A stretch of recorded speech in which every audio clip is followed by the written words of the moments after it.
আয়ুব আলাইসাল্লাম যে দোয়ায় রোগ থেকে মুক্তি পেয়েছিলেন। আয়ুব আলাইসাল্লাম দীর্ঘদিন জটিল রোগে আক্রান্ত ছিলেন। অবস্থা এমন হয়েছিল যে অসুস্থতার দিনগুলোতে তার সন্তান সন্ততি বন্ধুবান্ধব সবাই তার থেকে দূরে সরে গিয়েছিল।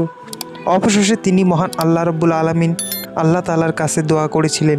তার দোয়ার ভাষা ছিল খুবই নমনীয়। রাব্বুল আলমিন আল্লাহ তালা আয়ুব আলাইসাল্লামের দোয়া কবুল করেছিলেন।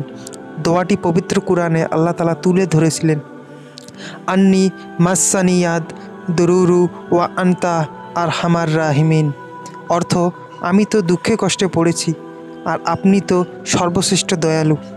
দোয়ার ধরন অত্যন্ত পবিত্র, সূক্ষ্ম ও নমনীয়। সংক্ষিপ্ত বাক্যের মাধ্যমে নিজের কষ্টের কথা বলে যাচ্ছেন এবং এরপর এই কথাই বলে থেমে যাচ্ছেন, আপনি করুণাকারীদের মধ্যে সর্বশ্রেষ্ঠ। কোনো অভিযোগ ও নালিশ নেই, কোনো জিনিসের দাবি নেই। তাতেই আল্লাহ খুশি হয়ে তার দোয়া কবুল করলেন। পরবর্তী আয়াতে দোয়া কবুল হওয়ার ঘোষণা দেওয়া হয়েছে।